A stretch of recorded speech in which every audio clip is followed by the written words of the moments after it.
जय जगन्नाथ।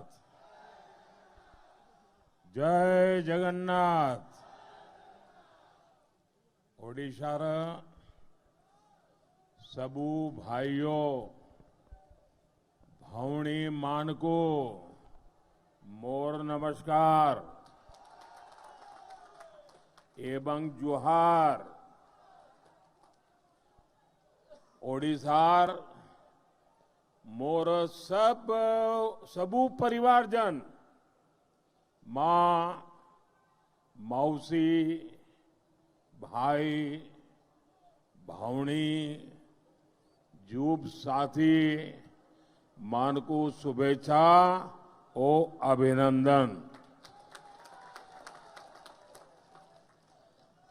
5 दिन पहले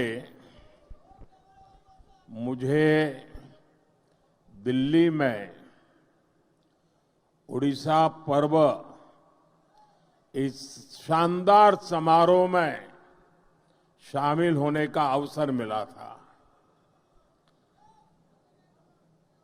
और बहुत बढ़िया मसाले वाली चाय भी पी थी।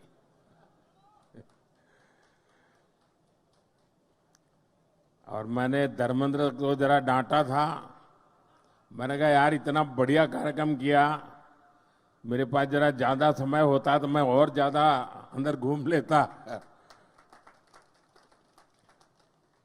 शानदार कार्यक्रम था जी। ओडिशा पर्व में उड़िया विरासत और गौरव के वो भव्य दर्शन, उड़ीसा के लोगों का स्नेह और अपनापन, वो मेरे लिए बहुत ही यादगार पल है। आज मुझे बाबा लिंगराज की पावन धरती पर आने का सौभाग्य मिला है। मैं इस एकाम्र क्षेत्र को प्रणाम करता हूं। मैं महाप्रभु जगन्नाथ के चरणों में प्रणाम करता हूं। साथियों, यहां एयरपोर्ट पर ही इतनी संख्या में आपका आना, उड़ीसा के लोगों का आना, और मुझे तो इसका एंड दिखता ही नहीं है, लोग ही दिखते हैं।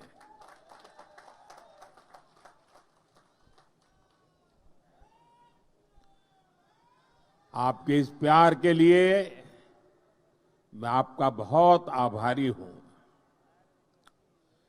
और मैं देख रहा हूं कि एक उमंग, ऊर्जा आपके चेहरों पर, खुशी, चमक मैं देख भी रहा हूं, मैं अनुभव कर रहा हूं। और ये चमक बता रही है कि महाराष्ट्र चुनाव के नतीजों ने, हरियाणा के चुनाव के नतीजों ने, और इन दिनों देश भर में जो उपचुनाव हुए उससे जो नतीजे आए हैं, पूरे देश में कैसा विश्वास भर दिया है, ये मैं आपके आंखों में देख रहा हूं। अब देखिए, उड़ीसा ने शुरुआत की, फिर हरियाणा, फिर महाराष्ट्र, और यही तो भाजपा की विशेषता है। और यही हमारे कार्यकर्ताओं का सामर्थ्य है, हमारी पार्टी के कार्यकर्ताओं का सामर्थ्य है। विपक्षी दल बीजेपी सरकार के खिलाफ सुबह शाम अपप्रचार करते रहते हैं, लेकिन जनता बीजेपी सरकार के कामों को देखकर उन्हें आशीर्वाद देने खुद मैदान में दौड़ पड़ती है। आप याद करिए, चुनाव से कुछ महीने पहले तक बड़े बड़े पॉलिटिकल एक्सपर्ट्स ओडिशा में बीजेपी को पूरी तरह से खारिज कर रहे थे। ये लोग कह रहे थे कि उड़ीसा में बीजेपी इतनी बड़ी ताकत बन ही नहीं सकती। कि वो अपने आप अपने बलबूते पर सरकार बना ले। लेकिन जब परिणाम आए तो ये सारे के सारे अपने आप को बड़ा तीसमार खा मानते थे, वो लोग हैरान हो गए, क्योंकि उड़ीसा के लोगों ने भाजपा की केंद्र सरकार के कामों को और दिल्ली में बैठते हुए भी उड़ीसा के लोगों के साथ जो अपनापन का नाता, सुख दुख का साथ, ये 10 साल में उड़ीसा के गांव गांव घर घर ये बात पहुंच चुकी थी। जब राज्य में हमारी सरकार भी नहीं थी, हमारी योजनाओं के नाम भी बदल दिए जाते थे, सब कुछ होता था, फिर भी ओडिशा के विकास के लिए पूरी लगन और ईमानदारी से हम लगातार काम करते रहे। केंद्र सरकार ने, और मैं कहता हूं भारत सरकार के मंत्रिपरिषद में जितना उड़िया का प्रतिनिधित्व रहा है, पहले कभी नहीं रहा। और केंद्र सरकार ने कभी ये नहीं सोचा कि यहां पर जो सरकार है वो हमारे साथ है नहीं है, कार्यकर्ताओं को अच्छा लग रहा है बुरा लगता है, हम वो नहीं सोचते थे। हम जनता का भला करना सोचते थे। और हमने उड़ीसा को केंद्र से मिलने वाले बजट को 3 गुना किया था। हमने उड़ीसा के लिए नई नई योजनाएं बन चलाई, यहां वर्ग हर समाज की समान भाव से सेवा की। और इसलिए उड़ीसा की जनता बीजेपी की नीतियों को और कार्यशैली को भली भांति जान पाई, उनका एक विश्वास पैदा हुआ और दिल खोलकर हमें आशीर्वाद दिया। मैं तो इंटीरियर में जाता था, कभी मैं संकोच करता था, अरे मेरी हिंदी भाषा में मैं बात कैसे पहुंचाऊंगा, लेकिन मैं देख रहा था कि भाषा भी कभी रुकावट नहीं बनी, भाव इतने मजबूत थे जो भाषा से भी ऊपर सवार हो जाते थे। साथियों, मुझे पहले सीएम के रूप में गुजरात की सेवा करने का मौका मिला, फिर पीएम के रूप में देश की जनता का सेवा करने का मौका मिला। और आप सबने, देशवासियों ने तीसरी बार एक सरकार बनाई।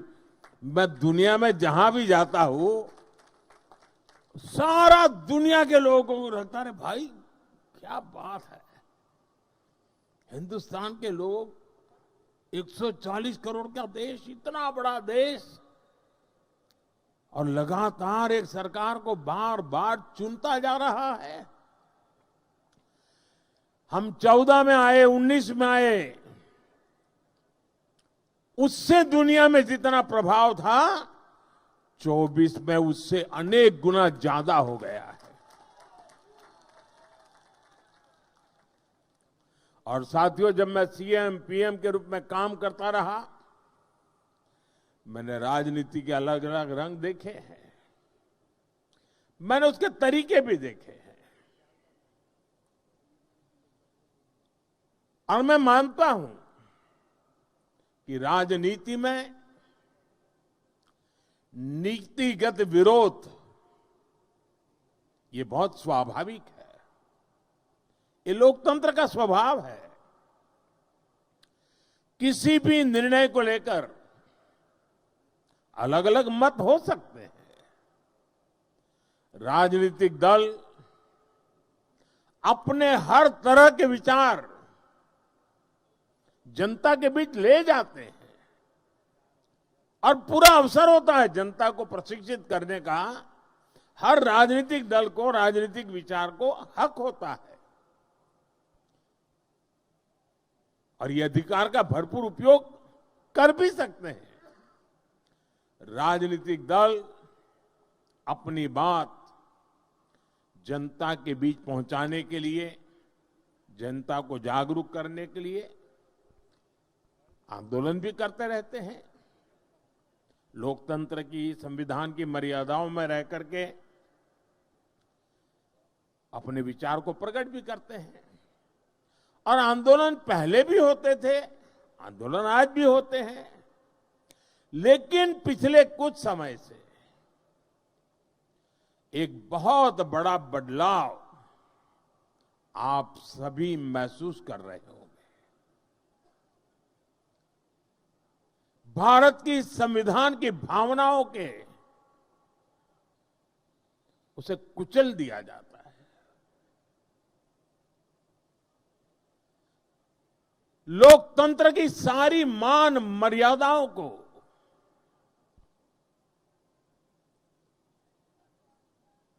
अस्वीकार किया जाता है। जो लोग सत्ता को अपना जन्मसिद्ध अधिकार समझते हैं, उनके पास केंद्र की सत्ता पिछले एक दशक से वो खो चुके हैं। और पहले दिन से देश की जनता किसी और को आशीर्वाद दे, इसका गुस्सा जनता के ऊपर भी है। इस स्थिति ने उनके अंदर इतना गुस्सा भर दिया है कि वो देश के खिलाफ साजिश करने में जुटे हैं। ये लोग अपना गुस्सा जनता पर ही निकालने लगे हैं। देश को गलत दिशा में ले जाने के लिए उन्होंने लोगों को गुमराह करना शुरू कर दिया। उनकी झूठ और अफवाह की दुकान पिछले 10 साल से चल रही है। अब उन्होंने इस अभियान को और तेज कर दिया है। ऐसे में जागृत नागरिकों को, भाजपा के कार्यकर्ताओं के लिए,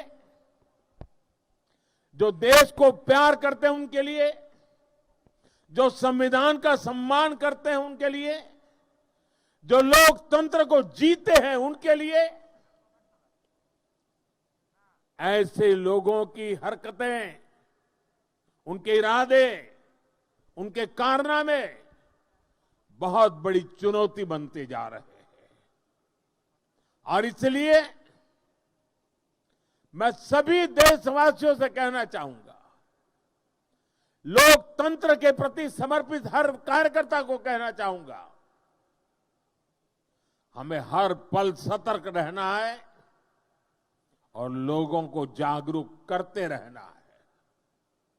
हमें हर झूठ को बेनकाब करना है। सत्ता के ये भूखे लोग जनता से सिर्फ झूठ बोलते आए हैं।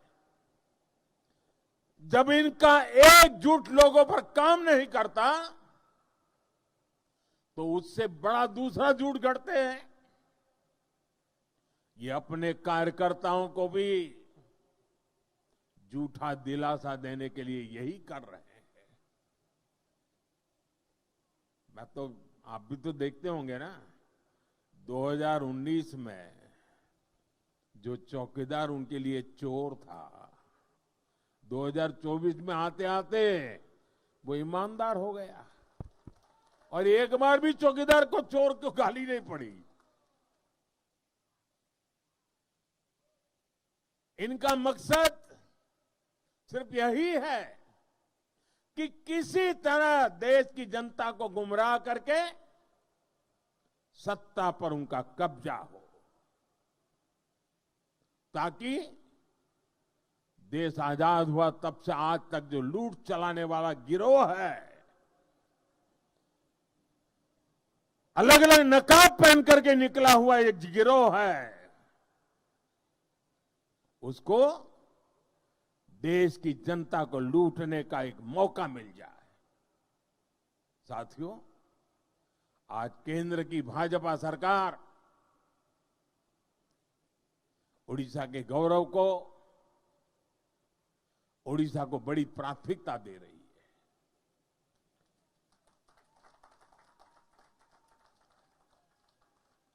इसी महीने ओडिशा में आप सभी ने बाली यात्रा का भव्य आयोजन किया, सफल आयोजन किया है। और अभी मैं यहां डीजीपी कॉन्फ्रेंस में हिस्सा लेने आया हूं। और आप में से बहुत लोगों का आश्चर्य, यहां के मीडिया के लोगों को भी आश्चर्य होगा। हमारे देश में लगभग 125 साल से ये डीजीपी कॉन्फ्रेंस चल रहा है, हर वर्ष हो रहा है। 125 साल से, अंग्रेजों के जमाने से चल रहा है। 125 साल से डीजीपी कॉन्फ्रेंस चल रहा है, उड़ीसा में पहली बार हो रहा है। देश भर के इस क्षेत्र के जो प्रमुख लोग हैं, वो 2 दिन यहां बैठ करके महाप्रभु जी की इस पवित्र धरती से प्रेरणा लेकर के अपने अपने क्षेत्र में जाने वाले हैं।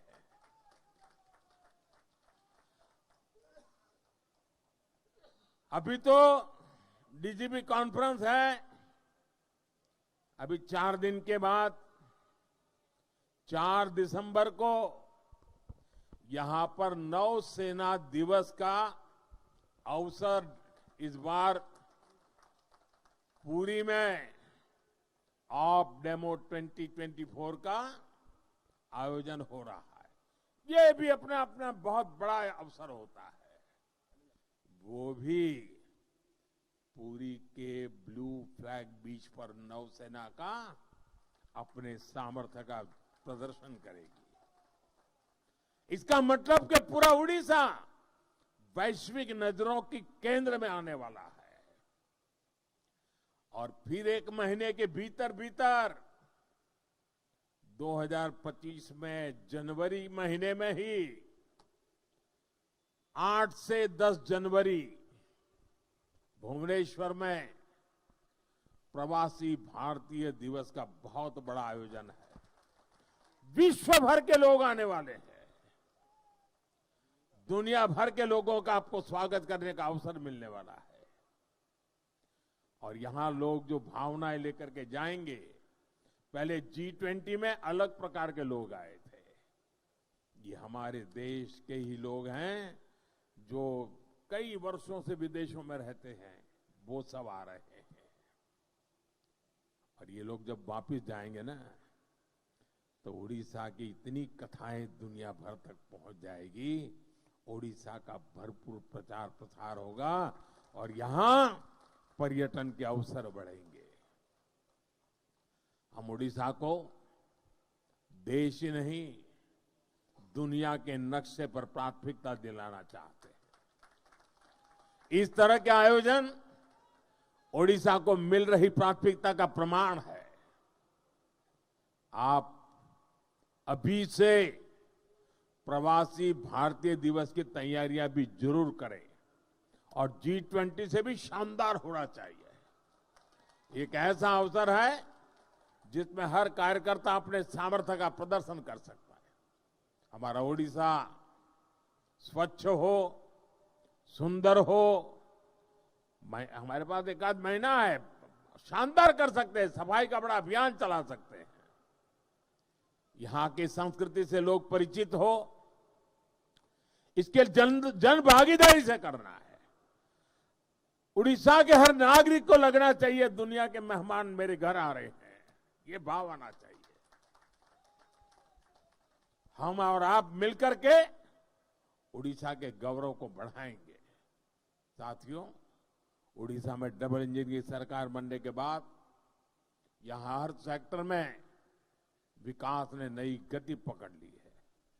उड़ीसा में एक साथ हजारों करोड़ के इंफ्रास्ट्रक्चर परियोजनाओं पर काम शुरू हुआ है।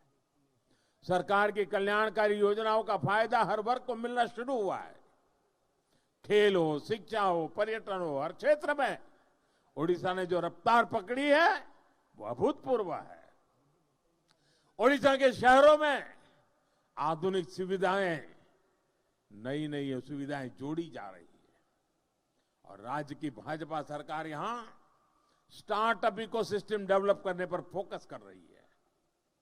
नौजवानों का उज्जवल भविष्य का शिलान्यास हो रहा है। राज्य की धरोहर को समृद्ध बनाने का अभियान भी तेज गति से चलाया जा रहा है। मिशन पूर्वोदय से भी उड़ीसा का विकास की नई रफ्तार पकड़ रहा है। जब इंफ्रास्ट्रक्चर बेहतर होगा तभी यहां की खनिज संपदा, यहां के समुद्री तट औद्योगिक अवसरों में बदलेंगे। साथियों, नए उद्योग प्रदेश में आए, इसके लिए सरकार द्वारा सही नीतियां और सही नीयत की भी जरूरत होती है और जो आज देश और दुनिया के लोग अनुभव कर रहे हैं भाजपा की सरकार बनने के कारण। और ये काम उत्कर्ष उत्कल अभियान के जरिए हो रहा है। उड़ीसा को नए निवेश के लिए तैयार किया जा रहा है। यहां नए उद्योग लगेंगे, नए अवसर बनेंगे, युवाओं को रोजगार मिलेगा। युवा बड़े बड़े अवसरों के लिए तैयार हो, उनके सामर्थ्य का सही इस्तेमाल हो, इसके लिए शिक्षा व्यवस्था में भी बड़े परिवर्तन की जरूरत है। इसलिए भाजपा की सरकार आते ही हमने राज्य में राष्ट्रीय शिक्षा नीति को पूरी तरह लागू किया। ओडिशा में स्कूलों के लिए पीएम श्री योजना और हायर एजुकेशन के लिए पीएम उषा योजना को भी लागू किया है। भाइयों बहनों, एक और हम भविष्य निर्माण की दिशा में आगे बढ़ रहे हैं। दूसरी ओर उड़ीसा को जन कल्याणकारी योजनाओं का भी लाभ मिल रहा है। उड़ीसा के लाखों गरीब परिवारों को पक्का मकान देने का अभियान तेजी से आगे बढ़ रहा है। हर घर तक पानी पहुंचाने के लिए हमारी सरकार मिशन मोड में काम कर रही है। गरीबी के खिलाफ लड़ाई, गरीब के जीवन स्तर को बेहतर बनाने के प्रयास और पूरी ताकत से तेज किए गए हैं। साथियों, उड़ीसा के लोग हमारी सरकार आने के बाद एक और बड़ा अंतर देख पा रहे हैं। हमारे मुख्यमंत्री मोहन चरण मांझी जी आज उड़ीसा के अलग अलग हिस्सों का दौरा कर रहे हैं। उड़ीसा को पहली बार गांवों में पता चलता है कि मुख्यमंत्री गांव में भी कभी आते हैं। जनता से जुड़ना और जनता के बीच जाकर उनकी समस्याओं को समझना, यही भाजपा की परंपरा है, भाजपा की संस्कृति है। साथियों, बीजेपी की सरकारें इतनी सफल इसलिए होती है क्योंकि हमने इस देश की आधा आबादी महिलाएं, उनके विकास पर भी उतना ही तवज्जो दिया है, उतना ही महत्व दिया है। ओडिशा में भी हमारी सरकार बनते ही माताओं बहनों के लिए कई बड़े कदम उठाए गए हैं। माता सुभद्रा का आशीर्वाद लेकर हमने सुभद्रा योजना शुरू की। ये योजना महिला सशक्तिकरण की पहचान बनेगी। जब हमारी माताएं बहनें आर्थिक रूप से सशक्त होगी तो राज्य की अर्थव्यवस्था में उनका योगदान बढ़ेगा। मुझे खुशी है कि बीजेपी के प्रयासों से ओडिशा की आदिवासी बेटी द्रौपदी मुर्मू जी आज देश की राष्ट्रपति है। इससे पूरे देश के आदिवासी समाज का गौरव बढ़ा है। मुर्मू जी के देश के सर्वोच्च पद पर आसीन होने से हर वर्ग की बेटियों में आत्मविश्वास बढ़ा है। एक आदिवासी बेटी की यात्रा आने वाली कई पीढ़ियों तक प्रेरित करेगी। साथियों, ओडिशा में जनजातीय कल्याण के लिए कई महत्वपूर्ण कदम उठाए गए। ओडिशा के 13 आदिवासी समुदायों को पीएम जनमन योजना का लाभ मिल रहा है। आदिवासी बच्चों की पढ़ाई बीच में न छूटे, इसके लिए उनके घर के पास ही स्कूल की सुविधा देने का प्रयास किया जा रहा है। उड़ीसा के आदिवासी बहुल इलाके में एकलव्य मॉडल आवासीय स्कूल खोले गए हैं। साथियों, चुनाव के समय मोदी ने आपको कहा था कि जो गारंटी मैं दूंगा उसे तेजी से पूरा किया जाएगा। आज ओडिशा में हमारी सरकार हर गारंटी को पूरा करने के लिए काम कर रही है। अब ओडिशा में धान की खरीदारी 3,100 रुपये प्रति क्विंटल में की जा रही है। इसके लिए राज्य सरकार के बजट में 5,000 करोड़ रुपए की व्यवस्था की गई है। पिछले हफ्ते राज्य सरकार ने बरगढ़ जिले से बढ़ी हुई दर से धान खरीदना शुरू कर दिया है। इसी तरह हम अपनी हर गारंटी को तेजी से पूरा कर रहे हैं। इसलिए मैं फिर कहूंगा, मोदी की गारंटी यानी गारंटी पूरी होने की गारंटी। साथियों, हम हमारे संकल्पों को पूरा करेंगे, विकसित ओडिशा के लिए काम करेंगे। और मैं आपका उत्साह और उमंग देख रहा हूं। जो सपने लेकर के हम चले हैं, उसके लिए मेहनत में कोई कमी नहीं रखेंगे। आप सब यहां आए, इसके लिए मैं एक बार फिर आप सबका आभार व्यक्त करता हूं। दरअसल तो मैं एक आज सरकारी मीटिंग के लिए आया हूं, लेकिन हमारे धर्मेंद्र जी वगैरह ने तय किया कि नहीं, हम तो चाहते हैं, तो मुझे अच्छा लगा। आप सबके दर्शन करने का मुझे मौका मिल गया। आप सबका बहुत बहुत धन्यवाद।